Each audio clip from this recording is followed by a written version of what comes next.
Hello আমার প্রিয় বন্ধুরা, তোমাদের আজকের রাতটা আগের থেকে আরও বেশি মজায় ভরিয়ে দিতে তোমাদের জন্য নতুন আরও একটা ভিডিও নিয়ে চলে এসেছি।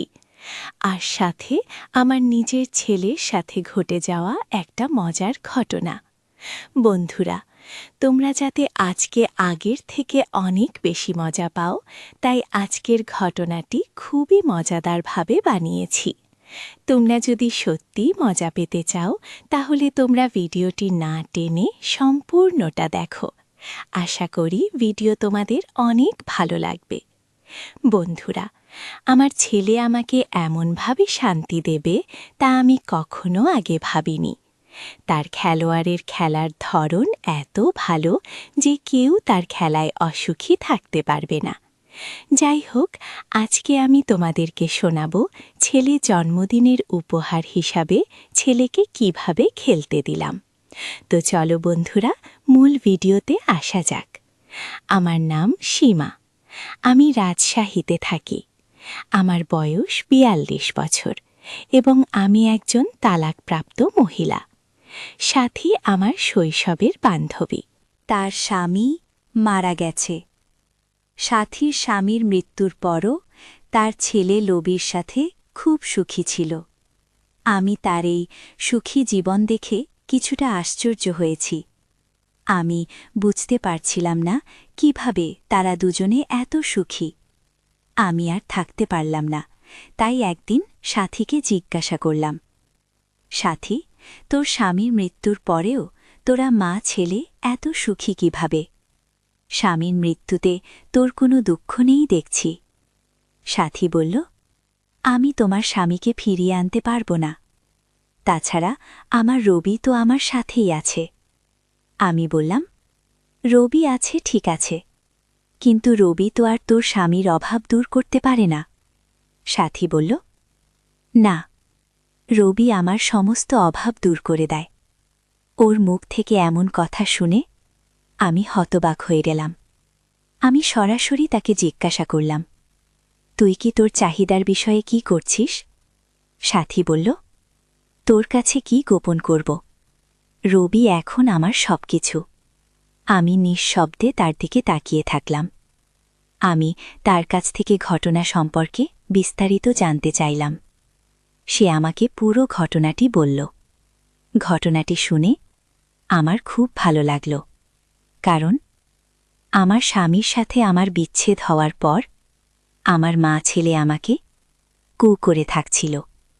আমি ভাবলাম, আমার একটি ছেলে আছে, আমিও তো সাথীর মতো করতে পারি। তবে কিভাবে এসব ঘটবে? আমি এসব নিয়ে ভাবতে থাকি এবং সাথীকে মনের কথা বলি। সাথী আমার কথা শুনে আমাকে বেশ কয়েকটি উপায় বলল, তবে উপায়গুলো এত সহজ ছিল না। আমার বিবাহ বিচ্ছেদ হয়েছিল 10 বছর আগে। যখন আমার বিবাহ বিচ্ছেদ হয়, তখন আমার ছেলে সুজনের বয়স ছিল 10 বছর, তাই তার বয়স এখন 20 বছর। যাই হোক, আমার স্বামীর সাথে আমার বিচ্ছেদ হওয়ার পর নিজেকে ভীষণ একা লাগছিল। আসলে আমরা কেউই একজন পরিপূর্ণ সুখ দিতে পারে এমন কাউকেই চাই। যাই হোক, সাথী তার ছেলের সাথে ঘনিষ্ঠ হবার পিছনে অনেক কারণ জানিয়েছিল। প্রথমত, সবকিছু গোপনে থাকবে। দ্বিতীয়ত, যখন খুবই মজা করা যাবে তখনই কেরা মজা করবে। তবে কিভাবে আমি আমার ছেলের সাথে ফ্রি হতে পারব তা নিয়ে আমি অনেক ভাবতে থাকলাম। মাঝে মাঝে এসব ভাবতাম যে তার সাথে আমার এটা করা ঠিক হবে কিনা। তবে সাথী ও তার ছেলের ঘটনা এসব চিন্তা করার পর আমি আবার আমার ছেলেকে নিয়ে স্বপ্ন দেখতে শুরু করি। তখনই আমার মাথায় একটা বুদ্ধি এলো। আমি একটি নতুন ফোন আর একটা নতুন সিম নিয়ে এলাম। এতে হোয়াটসঅ্যাপ ডাউনলোড করে সুজনকে হাই পাঠালাম। একসময় সুজনের জবাব দিল, হ্যালো, আপনি কে? আমি বললাম, আমি তোমার সাথী, খালা। সুজন বলল, হ্যালো খালা, কেমন আছেন? আমি বললাম, ভালো। তুমি কেমন আছো? সুজন বলল, ভালো। তারপর আরও কিছু লিখে তার খোঁজখবর নিয়ে প্রথম দিনের মতো বিদায় নিলাম। তারপর থেকে আমি সুজনের সাথে কবিতা সেজে প্রতিদিন কথা বলতে শুরু করি এবং তার সাথে অনেক বিষয়ে কথা বলতাম। একদিন আমি সুজনকে হ্যালো বলার সাথে সাথে আমি জাস্ট বন্ধ করে দিই। তাকে আমার ঘরে ডাকলাম। এই কারণে সে জবাব দিতে পারেনি, মানে সে আমাকে কোনো উত্তর লেখেনি। আমি তার সাথে কিছুক্ষণ কথা বললাম এবং কিছু সময় পার হয়ে চলে গেল। ঘরে গিয়ে আমাকে উত্তর দিল, হ্যালো। আমি বললাম, এত সময় তুমি কি ব্যস্ত ছিলে? কি কোনো বান্ধবীর সাথে ছিলে নাকি?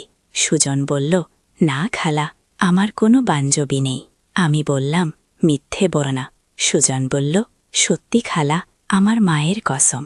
আমি বললাম, সে তোমার মা, কোনো বান্ধবী না, যেভাবে তার কসম দিচ্ছ। সুজন বলল, দুঃখিত খালা। আমি বললাম, ঠিক আছে। আমার ছেলে জানত না যে সে তার মায়ের সাথে কথা বলছে। তারপর আমি তাকে সাথী খালা হিসেবে জিজ্ঞাসা করলাম, তুমি কি ধরনের মেয়ে বন্ধু চাও? সে বলল, না বলবো। সে লজ্জা পেয়ে বলল, আরে খালা, আপনি এমন প্রশ্ন করছেন কেন? আমি বললাম, তুমি কি লজ্জা পাচ্ছ? কিন্তু কেন? তোমার কি মেয়ে বান্ধবীর দরকার পড়ে না? আমার ছেলে তো তার মেয়ে বান্ধবীকে নিয়ে আমাদের বাড়িতে আসে। তারা তো আমার সামনেই মজা করে। এই কথা শুনে সে আমার সাথে কিছুটা ফ্রি হয়ে গেল। তখন সে বলল, খালা, আমার এখন আসলে কোনো বান্ধবী নেই। তবে কিছু মেয়ে অবশ্য আমাকে পছন্দ করে, কিন্তু আমি তাদেরকে পাত্তা দিই না। আমি বললাম, কেন? তাদের কাউকে কি তোমার পছন্দ হয় না? তাহলে তুমি অন্য মেয়ে যাও। সুজন বলল, না খালা, আমি সেই মেয়েগুলোর মধ্যে কাউকে পছন্দ করি না। তারা কেউ আমার মনের মতো না। আমি বললাম, তাহলে তোমার মনের মতন কে? কেমন বান্ধবী তোমার পছন্দ? সুজন বলল, আমার মায়ের মতন। আমি বললাম, বোকা, কেউ কি মায়ের মতো মেয়ে বান্ধবী চায়? সুজন বলল, আমি তার স্বভাবের কথা বলছি। তার মতো যত্নশীল হতে হবে, আর দেখতেও। আমি বললাম, ও হ্যাঁ, তাহলে এ ব্যাপার। সুজন বলল, হ্যাঁ, আমি তোমাকে একটা কথা বলবো, তুমি কিছু মনে করবে না তো? সুজন বলল, না খালা, বলেন। আমি বললাম, তুমি বললে যে তোমার মেয়ে বান্ধবী দেখতে তোমার মায়ের মতো হবে, এটা আমি বুঝতে পারলাম না। সুজন বলল, খালা, আপনি তো আমার মাকে দেখেছেন, আর সে খুব সুন্দরী, তা তো আপনি জানেন। তাই আমি চাই আমার মেয়ে বান্ধবী। আমি বললাম, গার্লফ্রেন্ডের মতো মা চাও নাকি মায়ের মতো গার্লফ্রেন্ড চাও? তখন সুজন বলল, না খালা, আপনি বুঝতে পারেননি। আমি বললাম, আমি সব কিছু বুঝতে পেরেছি। আমি কাউকে কিচ্ছু বলবো না, এমনকি যে তোমার মাকেও না। আমাকে সত্যি বল। ছেলের এমন কথায় আমার মন খুশিতে ভরে উঠল। এভাবে সেও আমাকে চায়। আমি বললাম, আমি তোমার মাকে তোমার জন্য পটাবো, তুমি কোনো চিন্তা করো না। সুজন বলল, প্লিজ খালা, ব্যাপারটা যেন অন্য কেউ না জানে। আমি বললাম, ঠিক আছে, ভয় নেই, কেউ জানবে না। সুজন বলল, ধন্যবাদ খালা। আমি বললাম, আমি তোমার মাকে তোমার জন্য এখন থেকে পটাবো। কিন্তু তোমাকে তোমার মাকে ইমপ্রেস করতে হবে, তাই আমি যা বলি তাই করো। সুজন বলল, ঠিক আছে খালা, বলুন কি করতে হবে? আমি বললাম, যখন তোমার মা খুব একা বোধ করে তখন তাকে জড়িয়ে ধরবে, তাকে সান্ত্বনা দেবে। আবার যখন সে খুব খুশি থাকে তখন তাকে জড়িয়ে ধরবে। সুজন বলল, ঠিক আছে খালা। তারপর থেকে সুজনের মধ্যে পরিবর্তন দেখতে পেলাম। সুজন আমাকে তখন জড়িয়ে ধরতে শুরু করল। সে আমাকে জড়িয়ে ধরত, আমার খুব ভালো লাগত। এখন সে বাইরে থাকে, বাড়িতে এলে আমার কোলে মাথা রেখে শুয়ে পড়ে আর আমার বুকে মাথা ঘোরাতে শুরু করে। আমিও নিচু হয়ে আমার ডাব দিয়ে তাকে চেপে ধরতাম। এমনিতেই আমি বাসায় জিন্স প্যান্ট আর টপস পরি। একদিন আমি খুবই ছোট পোশাক আর টপস পরে ওর সামনে যাই। ও আমাকে দেখে লাফিয়ে উঠল এবং বলল, মা, এটা বলে আমাকে শক্ত করে জড়িয়ে ধরল। ওই সময় সুজনের খেলোয়াড় আমার পেছনে চাপ দেওয়া অনুভব করলাম। আমি নিজে ওর হাত আমার ডাবের ওপর রেখে চাপ ধরলাম আর তাকে জিজ্ঞাসা করলাম, এই পোশাকে কি সত্যি আমাকে খুব সুন্দরী লাগছে? সুজন বলল, মা, তোমাকে হিন্দি ছবির নায়িকাদের মতো দেখাচ্ছে। তুমি যদি আমার গার্লফ্রেন্ড হতে। তার কথাই হেসে পেলাম। আর ওকে আমার বুকের সাথে চেপে ধরে আরও কাছে দিলাম। সে আমার কোমরে হাত রেখে আমাকে আরও কাছে টেনে দিল। তার 2 দিন পর সুজনের জন্মদিন ছিল। আমি ভাবলাম, সুজনের সাথে যা করতে হবে আজকেই করতে হবে। তাই আমি নিজেকে প্রস্তুত করলাম। হাঁটুর ওপর পর্যন্ত বড় গলার নীল রঙের টপস পরলাম, সাথে হাফ একটা প্যান্ট পরলাম। এতে আমার ডাবের প্রায় অর্ধেক অংশ দেখা যাচ্ছিল। রাত 12টা আমি সুজনের ঘরে গেলাম এবং তাকে জন্মদিনের শুভেচ্ছা জানিয়ে তাকে জড়িয়ে ধরে তাকে আমার ঘরে নিয়ে এলাম। সুজন আমার ঘরের সাজসজ্জা দেখে অবাক হয়ে গেল আর বলল, মা, তুমি আমার জন্য এসব করেছ? আমি বললাম, হ্যাঁ, আমি আমার ঘর সাজিয়েছি, কেক এনেছি, 1 বোতল হুইস্কি এনেছি। আমার ছেলে এখন বড় হয়ে গেছে, তাই আমি তার জন্য সবকিছু করতে পারি। এসো, এখন কেক কাটি। সে কেক কাটল, আমিও পাশে দাঁড়ালাম।